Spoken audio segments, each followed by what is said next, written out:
সদৌ অসম কৰ্মকাৰ লোহাৰ সন্থা ৰাজ্যিক অভিৱৰ্তন গোলকগঞ্জ প্ৰধান খেলপথাৰত সদৌ অসম কৰ্মকাৰ লোহাৰ সন্থাৰ ৰাজ্যিক অভিৱৰ্তন অনুষ্ঠিত কৰা হয়। গোলকগঞ্জ প্ৰধান খেলপথাৰ প্ৰাংগণত কৰ্মকাৰ জনগোষ্ঠীক অন্যান্য পিছপৰা শ্ৰেণী সন্মিলনীত OBCৰ অন্তৰ্ভুক্তকৰণৰ দাবীত এখন ৰাজ্যিক অভিৱৰ্তনৰ আয়োজন কৰা হয়। উপস্থিত থাকে সদৌ অসম কৰ্মকাৰ সন্থাৰ সভাপতি সুধন্য কৰ্মকাৰ, লগতে উপস্থিত থাকে সদৌ অসম কৰ্মকাৰ সন্থাৰ সম্পাদক অনুকূল কৰ্মকাৰ আৰু লগতে উপস্থিত থাকে সন্মানীয় বিশিষ্ট ব্যক্তিসকল।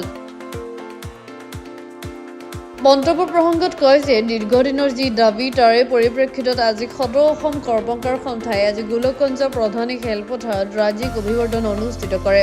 লগতে ৰাজ্যিক ভিত্তিত এখন পূৰ্ণাংগ কমিটি গঠন কৰা হয়। পতাকা উত্তোলন, শ্বহীদ বেদীত মাল্যাৰ্পণ, মুকলি সভা আদি কাৰ্যসূচীৰে অনুষ্ঠানখনৰ সফল সামৰণি পৰে।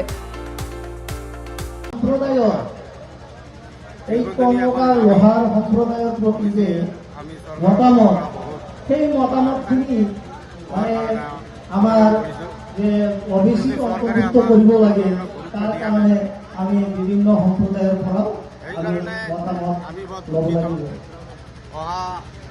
যোৱা 28 অক্টোবৰত আমি এখন বাতৰি পালোঁ যে অসম চৰকাৰৰ ফালৰ পৰা আমাক কমিশ্যন স্থানেৰে মাতিছিল।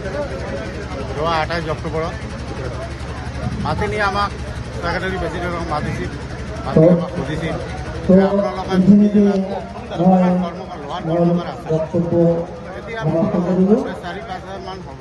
ইয়াৰ পিছত আমাক সুধিলে যে 4-5 লোহাৰ কৰ্মকাৰত আমন্ত্ৰিত অতিথিসকলক আৰু বিভিন্ন জিলাৰ পৰা আহি এই অভিৱৰ্তনত সমবেত হোৱা কৰ্মকাৰ সম্প্ৰদায়ৰ প্ৰতিনিধিসকল আৰু উপস্থিত ৰাইজসকলক সমাজৰ সহায় দিয়াৰ কাৰণে মই ধুবুৰী জিলাৰ OBC সাধাৰণ সম্পাদক মাননীয় অনুকূল চন্দ্ৰ নায়ক এই ভিত্তিত এখন মেমৰেণ্ডাম দিয়ে। এই ভিত্তিত মই তোমালোকৰ কামখিনি যিমান পাওঁ যথেষ্ট চেষ্টা কৰি মই কামখিনি তাৰ উদ্দেশ্য হ'ল এই অধিৱেশনখন আৰম্ভ কৰিছিলোঁ। আপোনালোকে যাতে সমাজত সদায় মানে যিহেতু কৰিব লগা হ'ল, সেইকাৰণে আমি অসমকে নিমন্ত্ৰণ জনাইছোঁ যে আমাৰ এই যিমানখিনি পাৰে আহিছে তেখেতসকলে মোৰ আন্তৰিক শুভেচ্ছা থাকিল।